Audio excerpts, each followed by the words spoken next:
Judy Brangman, MD, also known as the Plant-Based MD. Super excited. And first, let's throw some stuff out there. We're sponsored by Hodo Foods this week, so thank you to them and for donating a monthly prize pack to Virtual Veg Fest, and the Plant-Based Network, who is our partner in Virtual Veg Fest as well. Now, we hope that you'll go to virtualvegfest.com and you will shop, and you'll go to YouTube and you'll subscribe to our YouTube channel. Why? Because you'll be entered, and you have 2 days left, today and tomorrow. You'll be entered to win a prize back from Hodo Foods or Sun Warrior or Follow Your Heart or Crafters Organic. And that's like really cool. So 4 people are going to win a prize back just for subscribing to our YouTube channel. And then starting August 1st, we have something brand new coming your way, which I'm not going to say until I guess you see me on Saturday, because it'll already be announced. So Dr. Judy Brangman has been a speaker at Wilmington Veg Fest and Triangle Veg Fest, our in-person events when we had them in the last few years. Now, she's local to our community, which is really cool. We're in North Carolina. So she's in Raleigh, North Carolina, which we endearingly call the Triangle. And it's been really cool because she's been a great speaker, because it's always important to bring somebody to the events that is a doctor. It's just something that is important to do, because credibility to when speaking to an audience about health and why it's important to eat plant-based, why it's important to eat vegan, why it's important to eat vegan foods, whole foods, what it does to your health, what it does to your body. I figured out like 3 years ago or so that I always wanted to have a doctor, at least one doctor at the event, so that people sitting in the audience or people watching can go, okay, not a quack, not someone who doesn't know anything. Okay, MD. This is an MD. I know you get lots of questions afterwards, because everyone loves to come up and be like, well, I've got this sore foot and I think it's because I'm eating, so and so, because I know you go into like eating dairy and all that. So you never know what kind of questions you're going to get. So that leads my segue to, if you have any questions during this talk, so our focus is going to be on health and it could go just about anywhere. If you have any questions or comments, please feel free to message them to us in the comment box and let us know that you're here. Say hi, tell us where you're from, and we'll do some shout outs if you do shout out to us. Now I'm going to throw it at Dr. Judy so she can share more about herself, and then we're just going to see where this goes. And of course, your questions may influence that. So welcome. I'm glad you're here. So thank you so much for being me. I love your events. I'm so sad that the in-person Veg Fest this year cannot happen because of COVID, but it is what it is. So I'm glad that you're doing these virtual things. COVID has really opened up opportunities for people to do virtual events that can reach people that are outside their state. So I'm so excited about that. It's really interesting what you say about credibility and being an MD and plant-based. I had no idea when I started my plant-based journey 6 years ago that this is where I would be today. I find that there's very few plant-based physicians, so it automatically makes me in demand, so to speak. Like, there are people that reach out to me from around the country, like, I want a plant-based doctor. Where are you located? How can I come see you? And it's really interesting to me. So physicians actually learn very little about nutrition in medical school. I think they've estimated like 22 hours or less. So I didn't learn any of this in medical school, but it was after medical school when someone told me about plant-based nutrition and the connection between dairy and acne, because I had acne real bad. And then I started to do the research about it. So one thing that medical school teaches you is how to evaluate the data and to be evidence-based. So how we practice and what we do is based on research. So I don't do things just because someone says that it's something good to do. It has to be data. So I went to the data and I was blown away by the fact that there are studies on plant-based nutrition. Like, I thought there wasn't, because I didn't hear this stuff. And I'm reading and I'm like, there's studies that's been out for like 20, 30 years ago. Why wasn't I taught this information? Why don't I know this? So that was fascinating. And so then um, I started to go to conferences, like plant-based conferences, where I meet other doctors that were, I don't know if you want to say the word like woke. People like that term woke, but they were woke, maybe. So they had been practicing longer than myself and had patients that they switched to plant-based diet. Diabetics that were able to come off medications, people with heart disease and high blood pressure that were able to come down off medications or drastically improve their health. And I had never heard of that before. So I was just blown away that this was even possible. Because when I was in residency, I used to ask this question. I've always been kind of a holistic minded person and big on prevention. But when I was in training, I would ask, well, how can we prevent the person from getting diabetes? You know, we see the complications of it. How can we prevent it? And they would always just say it's genetic. We don't know how you can prevent it. And so then, years later, after residency, and I started to meet doctors that were practicing this way, I was just blown away. And so for me, it really kind of gave me a sense of purpose and hope in medicine, because internal medicine can feel like you have a chronic problem, we give you a prescription, then you have to give you another prescription to counteract the side effects of that. And then the medicine makes you feel bad sometimes. But then eventually, things seem to get worse. But diet is an intervention. Can you hear me okay?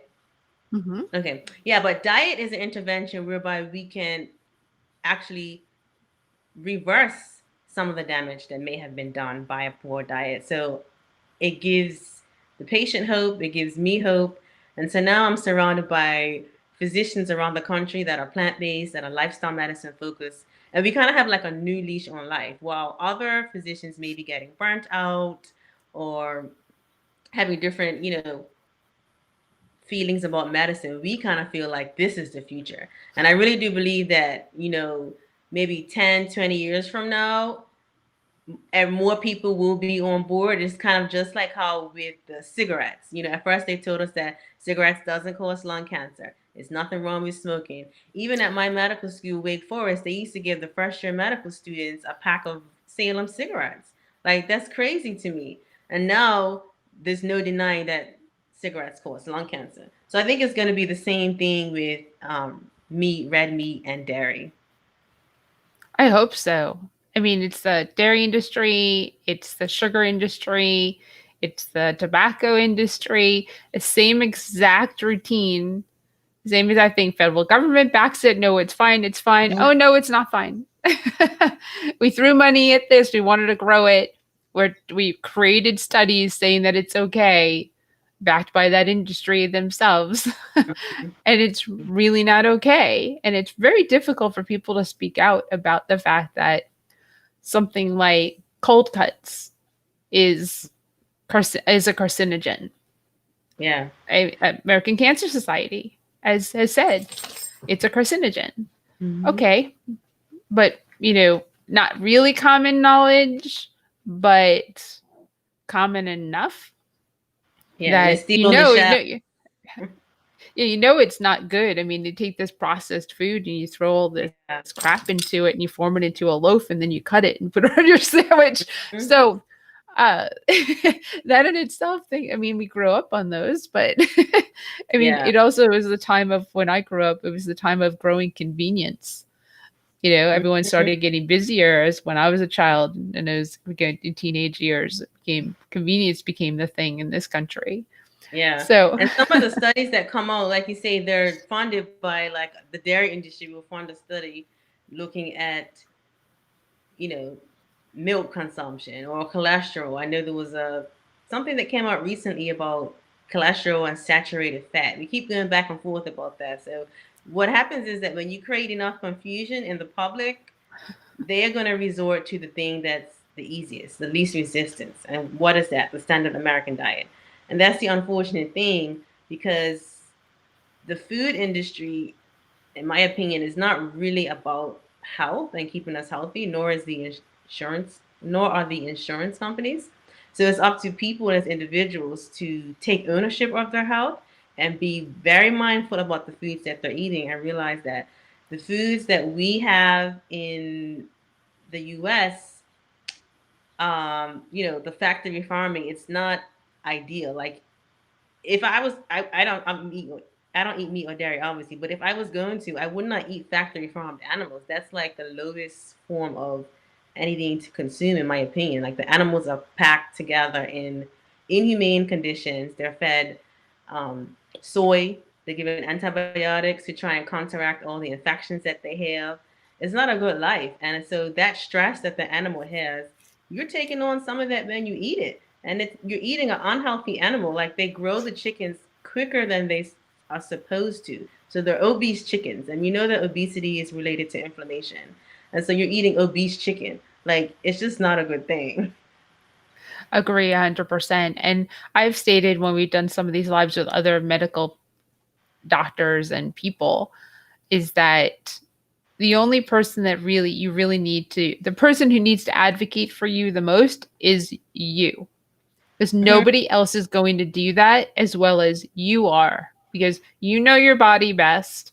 You know, like your average temperature, which may or may not be 98.6. Mine hovers Mm-hmm. lower. So you know how your body feels. You're in, especially women, you're in tune to what's going on. And a doctor sees you for 15 minutes. And unless you speak up and say something and educate the doctor, you don't need the education. You come into an understanding. But if you're a plant-based or vegan, you go to a doctor and the doctor's like, well, I think, maybe you need to eat some meat.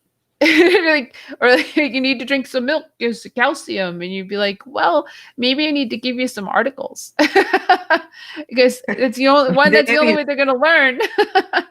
they may be upset if you say it like that, but yeah, find a I, way to be like, oh, I saw this article, it may be interesting. That may be helpful. right. But sometimes people are defensive. Actually, I had a situation at work actually when my registered dietitian was challenging me about my recommendation to tell a patient to try cutting out dairy. And he had multiple admissions for the same thing, diarrhea, GI problems, stomach problems, and nobody could find out what it was from. So I was like, why don't you try cutting out dairy for 21 days and see if that helps?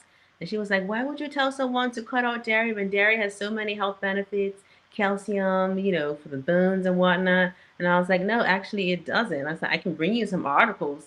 But she got all offensive and really upset. She was like, I am a registered dietitian.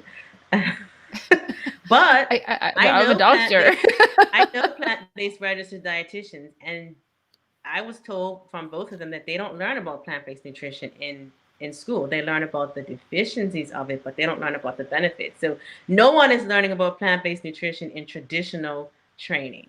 These are things that we are all learning on our own. The resources is out there, the research is out there, but just know that if you're vegan and you go to your primary doctor, chances are they are not going to know what vitamins you need to take, B12, and they're not going to know a lot of other things. So um, I like websites like PCRM and Nutrition Facts. Those are my sources for what I would tell people if they want to look up some medical information about plant-based diet and health.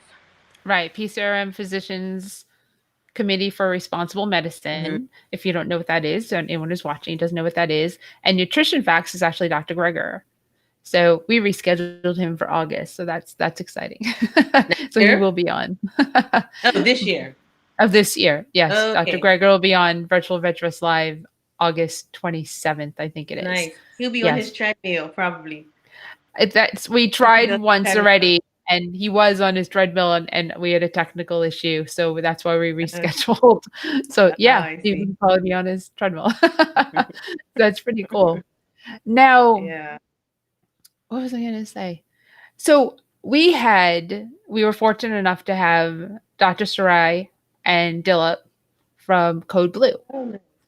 on the Yes. lives previously. And Is that on Netflix? I haven't gotten to watch it yet. it's on Amazon. You have to buy Oh, it. You have to rent it or buy it. I decided to buy it and watched it. Actually watched it twice now. So it's amazing movie. But one of the things that you have in common with you have a few things in common with that movie. One, lifestyle medicine, and two, walk with a doc.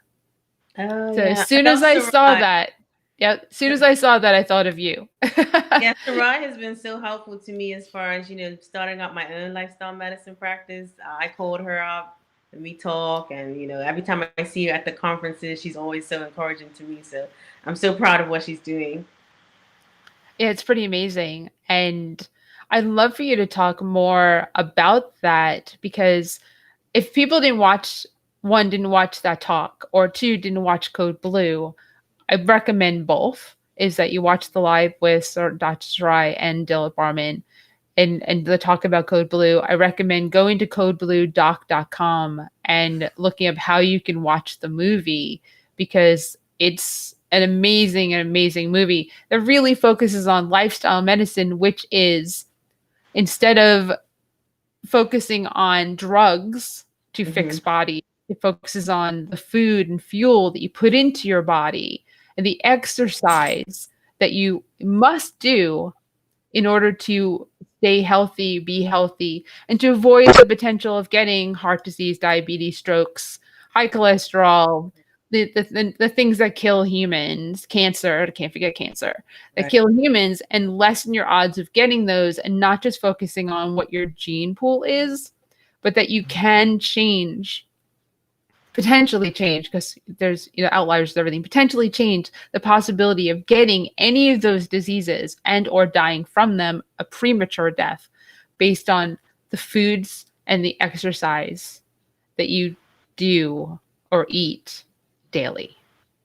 So I Yeah, don't. so 80% of chronic diseases could be prevented with diet and lifestyle changes.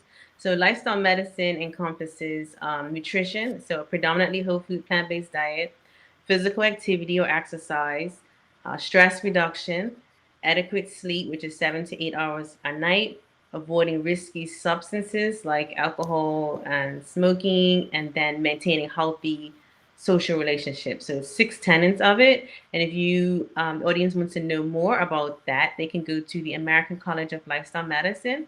They have resources on their website, and they have a conference every year.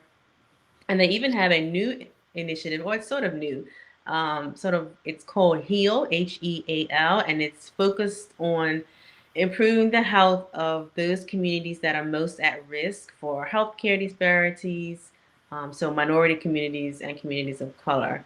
And so, with COVID and how that has sort of uncovered the disparities and how people of color are twice as likely to die from COVID, more likely to be hospitalized from it. Um, American College of Medicine is trying to, combat that. So there's a group of us that are a part of that team, which I'm excited to be a part of. I'm going to be managing the social media account. So that should be fun. That's awesome. Now, I'd love for you also to talk about the impact of COVID because it's on everybody's minds, of course. Go into more depth about the impact of COVID on on the minority communities and your take on why that is. And I think what's more important is what can we do about it? What can we as people listening to you do about it? I'm really big right now on the whys and what can we do, Mm-hmm. right? So, do you have any thoughts on that? Yeah, I'm trying to find a table that I had looked at because I was looking this up the other day and I actually saw a webinar today, American College of Lifestyle Medicine did about that. So let's see, in a majority of so in April, this data came out. In a majority of the states that reported data on COVID hospitalizations, cases, and deaths based upon race, like 19 states reported that minorities had higher rates of hospitalizations and higher rates of death. And then, so like some specific state data, um, like in Chicago, based on the percentage of Black people that are in that community, they were disproportionately more likely to die from COVID than other races. So there are several factors that account for that. Number one is that minority populations are more likely to live in close quarters. So minority meaning like Black and Hispanic. So more likely to live in close quarters, more likely to be on the front line. So working at a grocery store, restaurant, or even a hospital where you can't stay home and quarantine yourself. And then also, when you look at how um, cities are sort of set up, poorer communities tend to be farther away from medical care. So access to care is the issue. So they may be farther away from the doctor's office, farther away from a hospital. And then not only that, because of things that have been done to Black people in this country in the healthcare field, such as the Tuskegee experiment, you guys can look that up. And there's another one with an OB experiment looking at anesthesia. They did some kind of surgeries on women without anesthesia. I forget the name of on Black women to see like their pain tolerance or something like that. When it was so during, because of it was during slavery, right? Yeah, I think so. Yeah. So because of things that have been done like that, is that there's a huge lack of trust with minorities, particularly African Americans, in going to the healthcare system. So if they have a symptom, let's say a cough or something, they probably would wait a little bit longer to go in just because, they feel like I can manage this at home. So we probably present later to the hospital. And then also, what I also read is happening in some places is that Black people coming in for symptoms and not being taken seriously. So there was a study a while back that actually showed that healthcare providers tended to believe that African Americans have a higher pain tolerance. So if a Black person goes in with chest pain, for example, they're less likely to be taken seriously or treated adequately for it compared to a Caucasian person. So the same thing is happening with COVID. I'm sure if someone comes in with symptoms, they may be less likely to be taken seriously. And then also probably financial status and insurance. Like minorities are more likely to be underinsured. And so they may be worried about, well, who's going to pay for the COVID test? Who's going to pay for me to get taken care of? So there's a lot of different things that come into play. And COVID did not uncover what already was in our country. Like the healthcare disparities, racial bias is already there. COVID just exposed it and brought it to the surface. So hopefully now, people will try and address it. I think what would help would be some cultural competency of healthcare providers and people that work in healthcare settings. But it's an issue.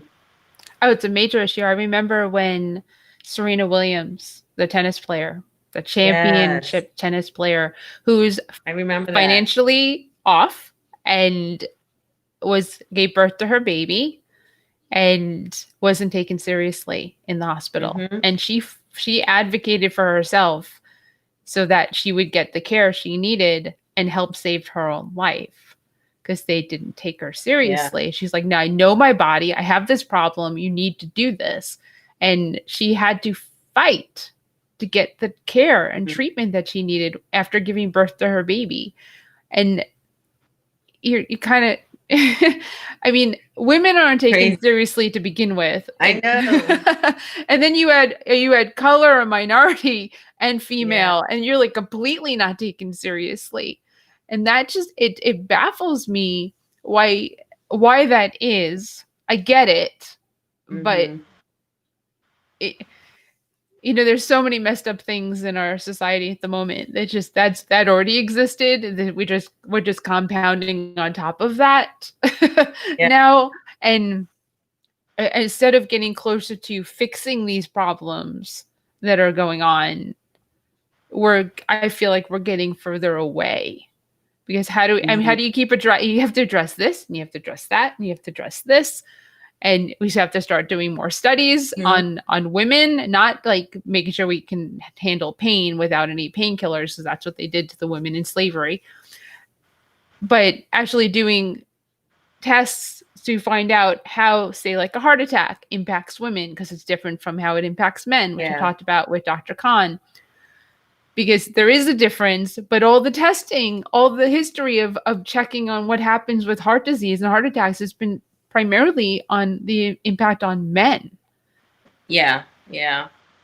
And women are more prone to heart attacks, which isn't common knowledge because it's mostly men. So, and despite medical advances, heart attacks and heart disease still remains the number one cause of death in this country. So, that you would think that would be a cause for alarm too, but it seems to be something that we sort of accepted. Right. And you don't have to, because you go right back to the lifestyle medicine. You can reverse heart disease. You can reverse type 2 diabetes. Type 1 is the one you're born with. You can reverse the high cholesterol. You can reverse the possibility of getting a stroke, because the stroke comes with those other things. You can reverse, you cannot reverse, you can help avoid the possibility of getting cancer.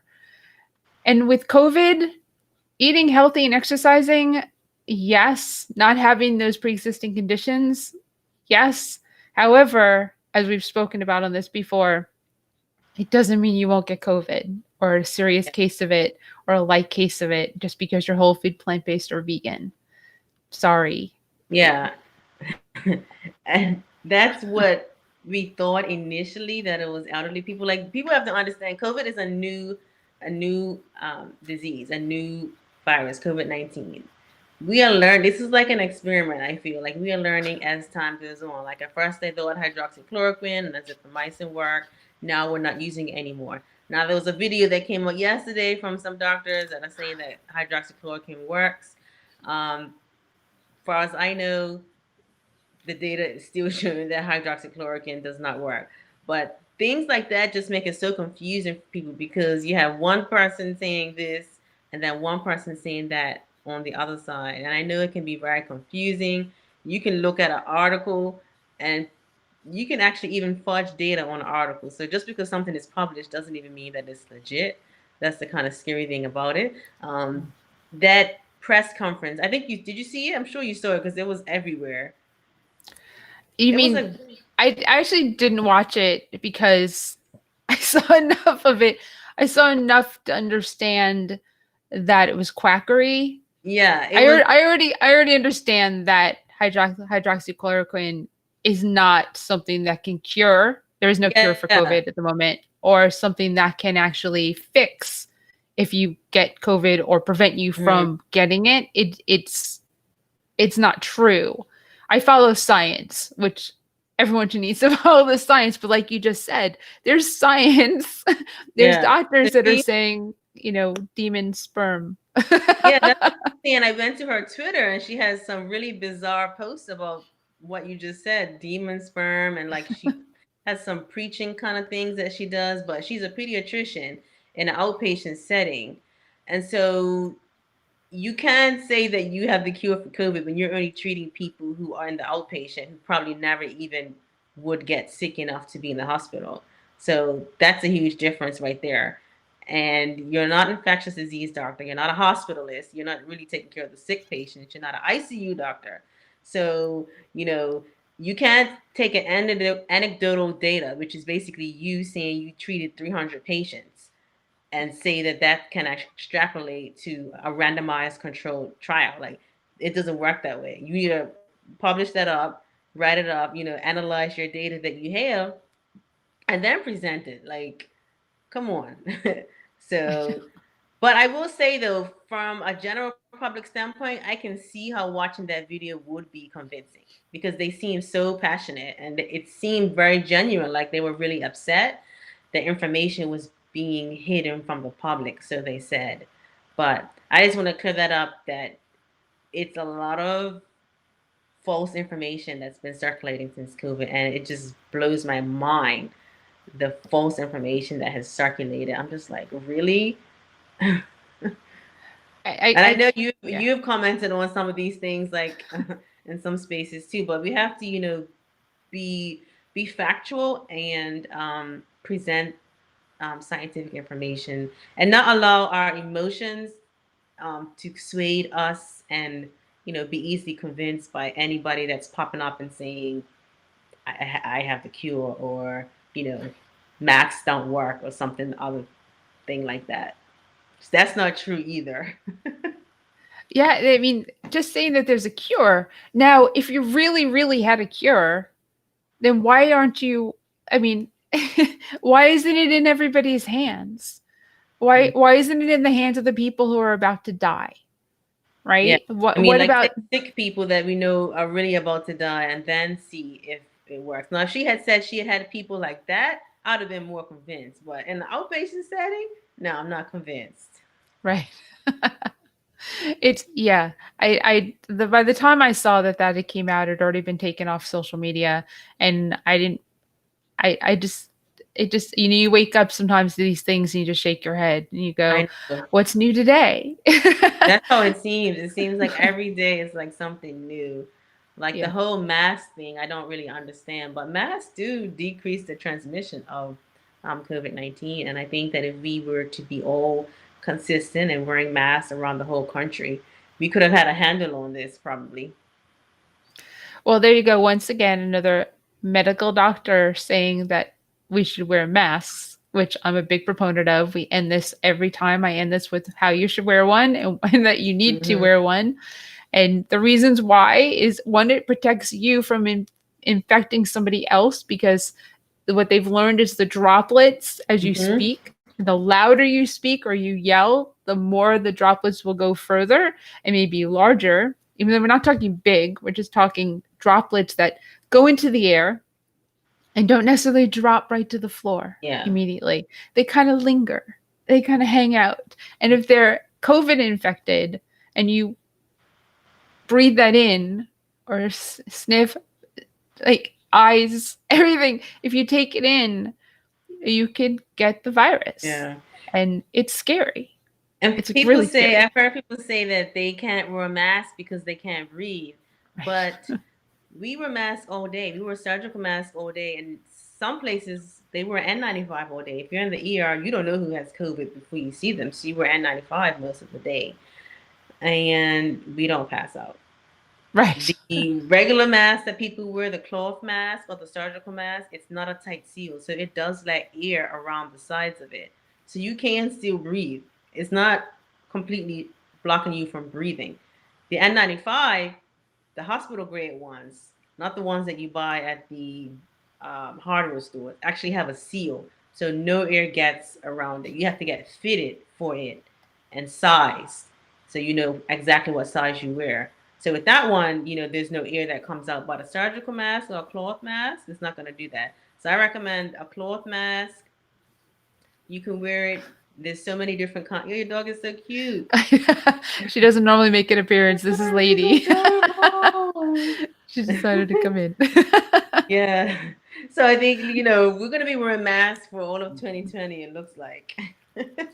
I at least, and that's it's incredibly important, and you know, I have new friends. I not new friends. I have friends that have just recently been diagnosed with COVID, and in Hmm. multiple states, and like different issues. One just posted 2 negative tests, third one positive in the hospital with kidney issues.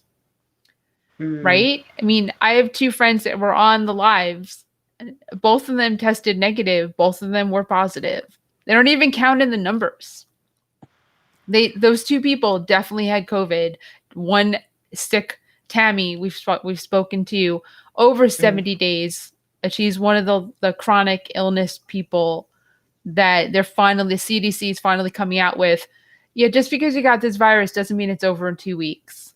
There are people Yeah, with heart yeah, issues or people with lung yeah. issues or people who are exhausted Hmm. and it doesn't go away. And you may have this, they don't know, for the rest of your life. Nobody knows because, like you said, it's 6 months old. Yeah, we And don't know the long-term effects of it. right. And there are people, and we've now been 6 months in, so there are enough people with long term effects, with the repercussions of having the virus, that they're saying, "Yo, I'm still sick," and the doctors somebody's looking at them, going, "It's in your head." It's like, no, I have this virus you don't know enough about. You should be studying me. You should be listening to me because Right. what's going on? Why don't you know? You're the doctor. Well, nobody knows. That's Yeah. why we have to learn. You know what's so crazy is that America does not have the largest population in the world, like as a True. country, but we have the most COVID cases. And we're not even doing the most testing, which Yes. is crazy because if look at the population of India and China, it's a lot larger than the US, but our cases are the number one in the world. That should make people upset. I don't know how people are not upset about this. I don't know either. And the 150 plus thousand people that have died, they have died. They are gone forever. I'm afraid of dying, so it really impacts me because Mm, it's final. It's like the only thing out in this world. There are two things that are definite. You're going to pay taxes and you're going to die. right, Right? right. So, but at least when you pay taxes, you still live.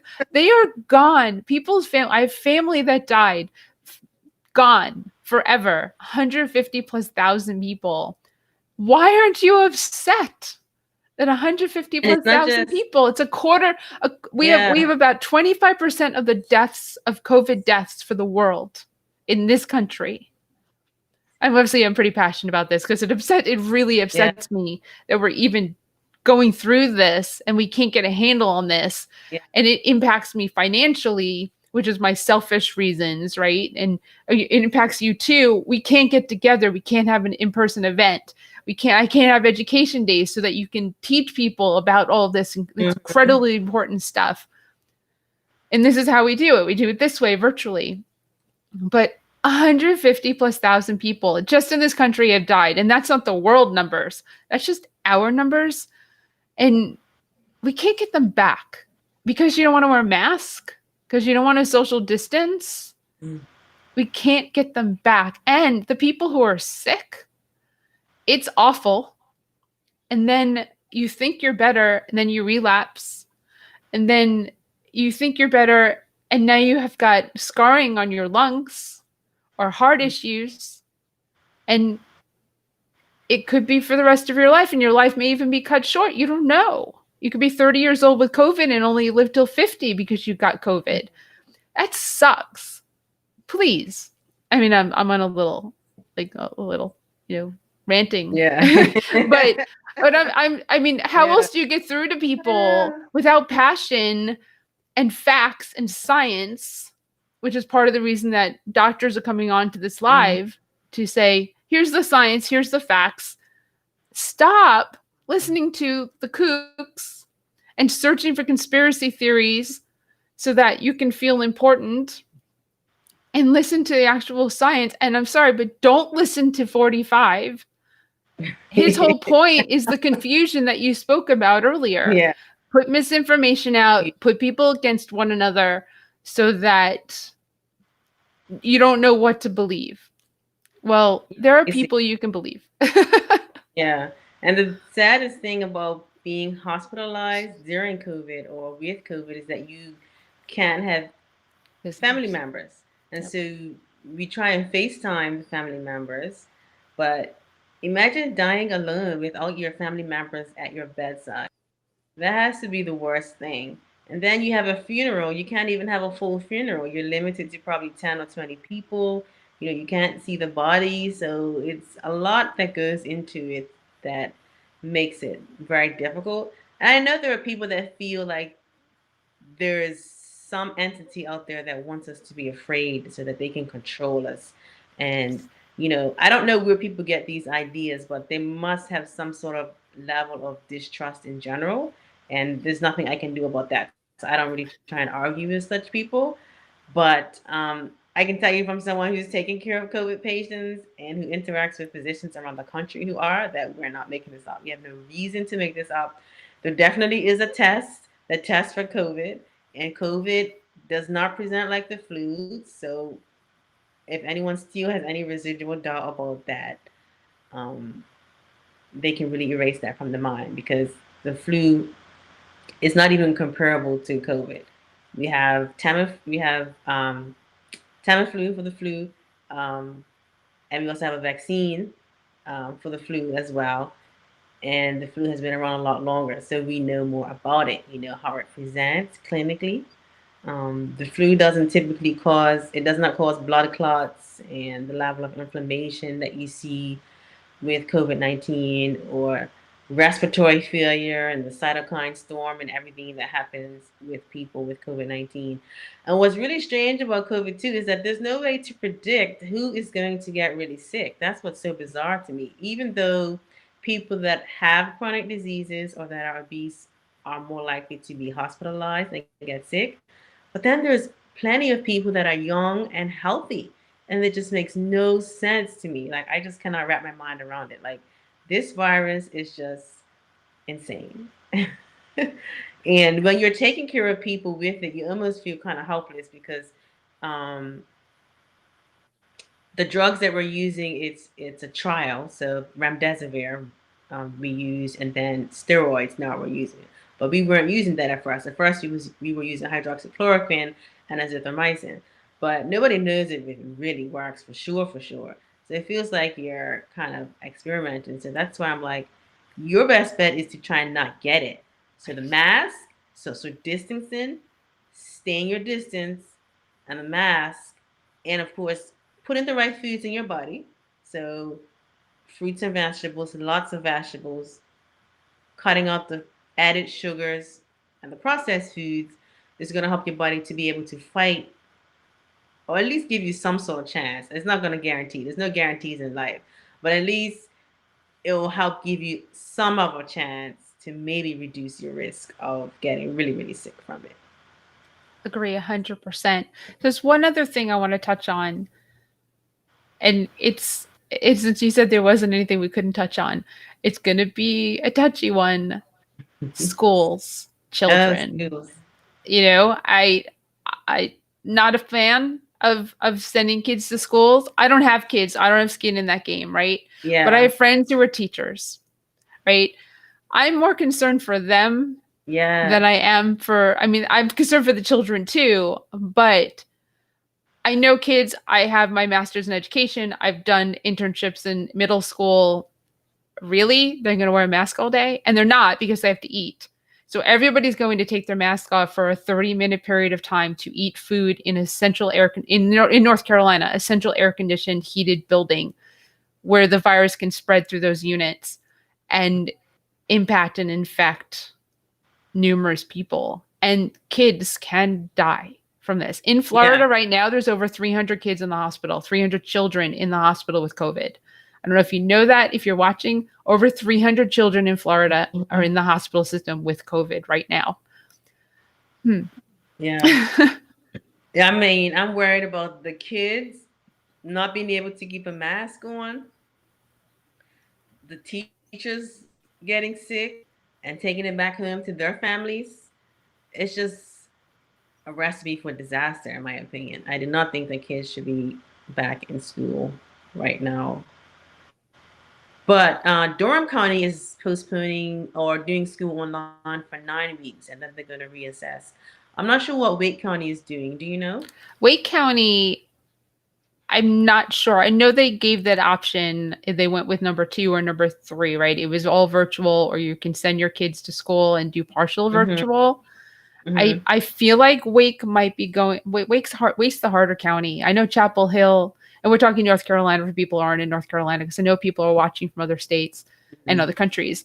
But I know that Chapel Hill has made that decision to start virtually. I know that Miami, Florida, has made the decision to go virtually to start their school. Los Angeles as well. Some of the largest school districts in the country have said, yeah, we're going to go virtual to start, because the explosion of cases, and I don't want to see children die. A little girl in Uh, Florida who had no pre-existing conditions, who died of a heart yeah, attack yeah, that's from crazy. COVID. She had a heart attack. She was 8, I think. 8 years Mm-hmm. old. She had a heart attack because she got COVID, and they don't even know how she got it.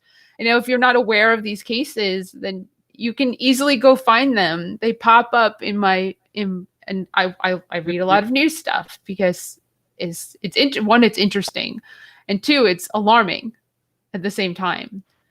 And that's what Yeah, parents need to look at when you make this decision, and teachers as well. I yeah, it's probably going to get worse in the fall. And then this is the other thing that added to the confusion. Last week there was some campaign. I don't know if it came from Trump. I think it was to discredit Fauci. Did you Yes. hear about that? So everyone was posting like, "I support Dr. Fauci." I'm like, what kind of world do we live in where the expert on infectious diseases, he has been instrumental in the work on HIV/AIDS. He wrote chapters in the internal medicine, like Harrison handbook, like the the Bible of internal medicine, basically.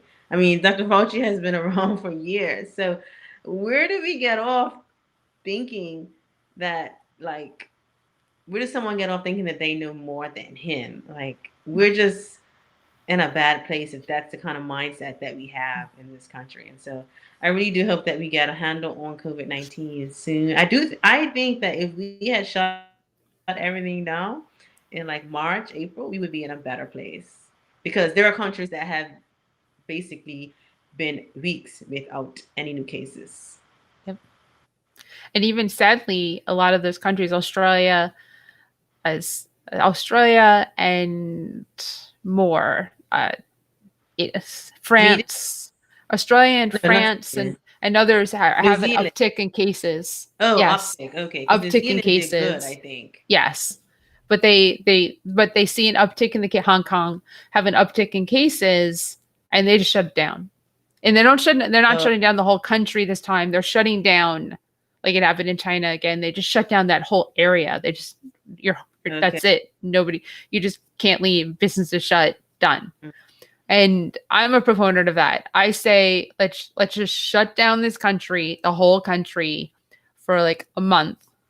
Just shut it down. You know what's going to happen. Go get your toilet paper. Go get your food, because you know what? You can survive.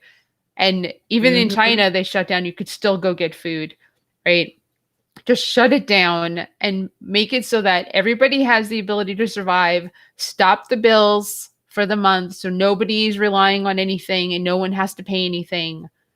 And let's just eradicate this to the point where we can actually go back to having an economy. Otherwise it's not going to work, because once school starts and all those teachers and all those kids go back, the number of people that potentially could be exposed is exponential, and that's all over the country. And it's really scary. So kids and the counselors are getting COVID from camp, right? I mean, the teacher died in Texas from summer school. I hope that I know a lot of parents. I know some parents that have made a decision to homeschool their children in the fall. But that's challenging too. You're working from home and then you're trying to homeschool, so it's tough for everybody. Oh yeah, challenging. And then everything being closed and canceled is difficult too, because all the things that we like to do for fun, go to a game, watch a game, travel, concerts, hang out with friends, you can't do those things. I know. And that's why I like bringing people on that I know to this, because it's like, oh, hey, we could spend an hour. Yeah, exactly. I get to catch up. Yay, that's awesome. More Instagram lives on my Instagram, the Plant-Based MD, and on my Facebook for that reason. It's like, I'll just do a video. Right, exactly. Or just go talk with somebody. So speaking of, let everybody know how to find you. If they want to get in touch with you, if they want to say, hey, I want you as my doctor, how do they reach you? How do they follow you? So you can find me on Instagram and Facebook at the Plant-Based MD, and you can go to my website, theplantbasedmd.com. And if you subscribe, you'll get my free plant-based wellness guide. It's awesome, so you should subscribe. And then also, I'm going to be starting wellness programs, like coaching programs, probably in September. So if you subscribe to my mailing list, you'll be the first to know when I launch that. So that'll be working with clients in a group setting. We'll have classes and different things like that to kind of help you to get healthy and off medications. That's wonderful. Well, thank you. Thank you so much, Helen. This is great. And as I normally finish, I say you need to wear a mask over the nose, under the chin. Please do that.